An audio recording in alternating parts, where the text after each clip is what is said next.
Assalamualaikum warahmatullahi wabarakatuh. Alhamdulillahirrabbilalamin. Pada kesempatan kali ini kita bisa berjumpa lagi dalam mata pelajaran fikih dengan tema jual beli dalam Islam. Nah, kita pasti sudah sering ya melakukan transaksi jual beli di dalam kehidupan kita sehari-hari.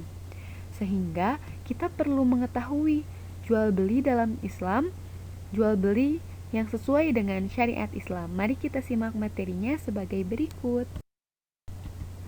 Nah, kira-kira ada yang sudah tahu belum ya apa itu jual beli? Bai atau jual beli artinya tukar menukar sesuatu. Nah, tukar menukar ini dapat mengakibatkan berpindahnya kepemilikan dari satu orang ke orang yang lain. Jadi bisa digarisbawahi bahwa bai atau jual beli yaitu tukar menukar sesuatu. Selanjutnya, ada macam-macam jual beli.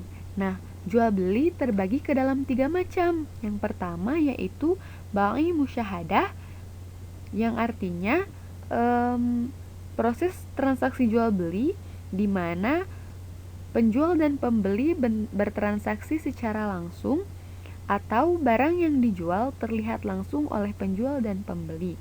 Biasanya bai musyahadah dilaksanakan di pasar-pasar tradisional, di warung, dan lain sebagainya yang memungkinkan penjual dan pembeli berinteraksi secara langsung. Yang kedua yaitu bai mausuh fi zimah. Nah, bai ini menggunakan sistem tanggungan dengan spesifikasi yang jelas. Misalnya, ketika kita ingin membeli suatu barang, misal kita membeli sebuah kue ulang tahun, kita memberikan spesifikasi kepada penjual bahwa kita ingin kue ulang tahun yang bentuknya bulat, kemudian warnanya merah, dan terdapat tulisan selamat ulang tahun, misal begitu. Nah, selanjutnya yang ketiga yaitu bai ghaib, yaitu di mana barang yang dijual hanya terlihat oleh salah satu pihak saja. Nah, bai ghaib ini biasanya dilaksanakan di pasar-pasar online, di mana barang yang dijual hanya terlihat oleh si penjual saja. Jadi, pembeli melihat barang ketika setelah berakad. Nah, selanjutnya yaitu hukum jual beli. Hukum jual beli terbagi ke dalam 5. Yang pertama yaitu wajib. Nah, jual beli dihukumi wajib apabila kita ingin menjual makanan kepada orang yang akan mati jika tidak makan. Kemudian hukum yang kedua yaitu sunnah. Jual beli dihukumi sunnah jika kita menjual suatu barang dengan niat yang baik. Yang ketiga yaitu makruh. Jual beli dihukumi makruh apabila kita membeli sesuatu atau menjual sesuatu saat dikumandangkan azan pertama sholat Jumat. Hukum yang keempat yaitu mubah. Jual beli dihukumi mubah apabila kita menjual peralatan rumah tangga dengan tidak diiringi niat yang baik. Dan hukum yang terakhir yaitu haram. Jual beli dihukumi haram apabila kita menjual suatu barang yang akan digunakan untuk hal yang tidak baik.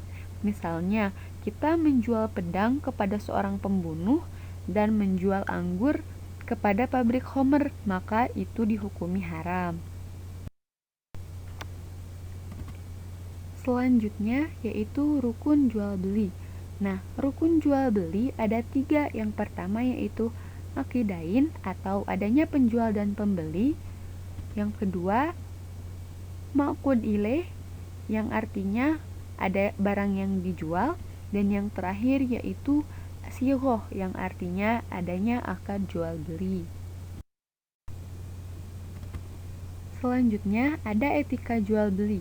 Yang pertama, memperbanyak sedekah.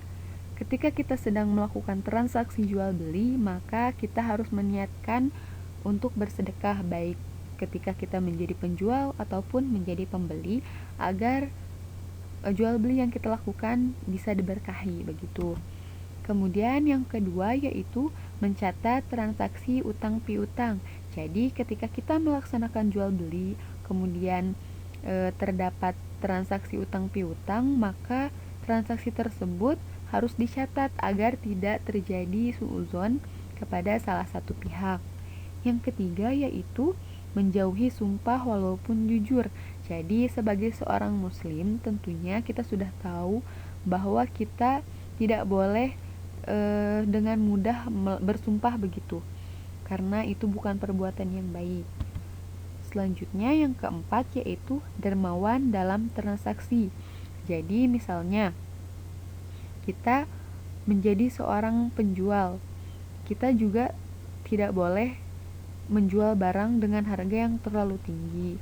Dan ketika kita menjadi seorang pembeli pun, kita tidak boleh menawar dengan harga yang terlalu rendah. Yang kelima yaitu jujur dalam bertransaksi.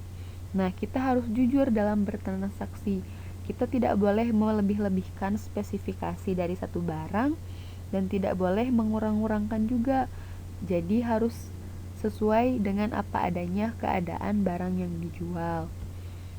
Dan yang terakhir, yang keenam yaitu tidak mengambil laba terlalu banyak. Oke, terima kasih. Mungkin hanya itu yang dapat saya sampaikan pada kesempatan kali ini. Semoga video ini dapat bermanfaat. Wassalamualaikum warahmatullahi wabarakatuh.